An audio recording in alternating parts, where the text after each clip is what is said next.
তো guys under 17 তার AFC Asian কাপের আগে আরেকটা ফ্রেন্ডলি ম্যাচ খেলবে, সেটা হচ্ছে কাতারের সঙ্গে।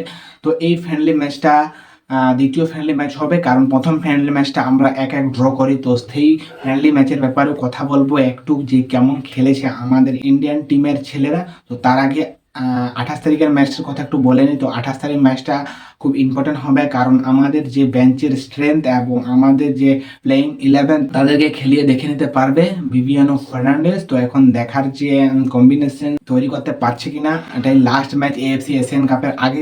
তারপরে আমরা এএফসি এশিয়ান কাপ খেলতে যাব। তো দেখা যাক এই লাস্ট ম্যাচটার রেজাল্ট কি হচ্ছে, আমাদের ফেভারে আসছে কিনা। যদি আমাদের ফেভারে আসে, আমাদের ছেলেদের কনফিডেন্স অনেকটাই হাই থাকবে এএফসি এশিয়ান কাপে খেলতে যাওয়ার আগে। তো পজিটিভ যাতে রেজাল্ট হয় এটাই আশা করব। তো গাইস, কাতারের সঙ্গে ফার্স্ট যে ফ্রেন্ডলি ম্যাচটা হয়েছিল, সেই ম্যাচটা আমরা 1-1 ড্র করে দুরন্তভাবে আমাদের ছেলেরা এই ম্যাচে পারফরমেন্স দেখায়। তো আমাদের টিম শেষ মুহূর্তে গোল খেয়ে আমরা 1-1 ড্র করি কাতারের সঙ্গে। তো এই ম্যাচটা ড্র হলো, অনেক পজিটিভ দিক রয়েছে এই ম্যাচে, তার ব্যাপারে কিছু কথা বলবো। তো গাইস, এটা আমাদের জন্য খুবই গুরুত্বপূর্ণ ফ্রেন্ডলি ম্যাচ ছিল, কারণ আমাদের স্ট্রেংথ এবং প্লেইং 11 পারফেক্ট প্লেইং 11 খুঁজে পাওয়ার একটা ভালো সুযোগ ছিল, এবং আমাদের ছেলেদের মধ্যে কম্বিনেশন ডিফেন্স মিডফিল্ডার এবং অ্যাটাকিংয়ে কেমন পারফরমেন্স দেখাচ্ছে সেটা দেখার একটা ভালো সুযোগ ছিল। তো এই ফ্রেন্ডলি ম্যাচটা আমাদের কাছে খুবই গুরুত্বপূর্ণ ছিল। তো গাইস, সেই ম্যাচটার ব্যাপারে একটু কথা বলি। তো প্রথমে দুটো দলে দারুণভাবেই আক্রমণাত্মক ফুটবল খেলে। প্রথমার্ধে দু দলে সাবধানী ফুটবল খেলে ভারত নিজের ডিফেন্স শক্ত রেখে কাউন্টার অ্যাটাকের সুযোগ তৈরি করার চেষ্টা করছিল। অন্যদিকে কাতার বল পজিশন রেখে তারা অ্যাটাক করার চেষ্টা করছিল, কিন্তু আমাদের ডিফেন্স সংগঠিত ছিল।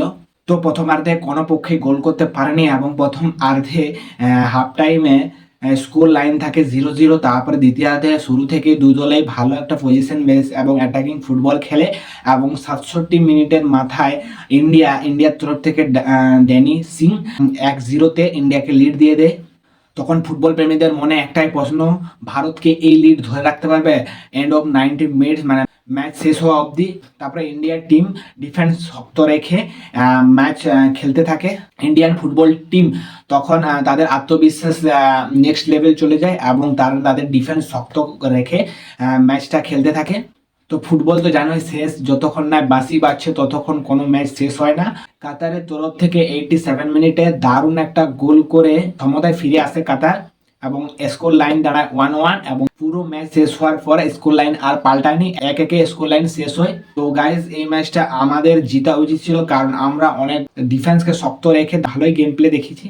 তো শেষ কয়েক মিনিটে দু দলে জয়ের জন্য চেষ্টা করে, অনেক অ্যাটাক তৈরি করে দুই পক্ষ থেকে, কিন্তু কোনো পক্ষ আর গোল করেনি, এবং ফাইনাল স্কোর লাইন থাকে 1-1, এবং প্রথম ফ্রেন্ডলি ম্যাচটা আমরা ড্র করে শেষ করি।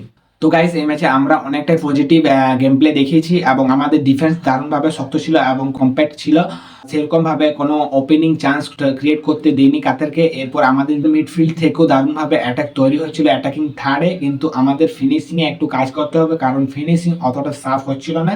তো সেদিকে একটু নজর দিতে হবে ভিভিয়ানো ফার্নান্ডেজকে। আজকে ম্যাচের হিরো হচ্ছে ডেনি সিং। তার আজকে ওভারঅল গেম প্লে দারুণ ছিল, এবং সে যেমনভাবে জায়গা তৈরি করছিল এবং অ্যাটাকিংয়ে প্লেয়ারদেরকে সাহায্য করছিল, এবং ফিনিশিং তো দারুণ দেখিয়েছে।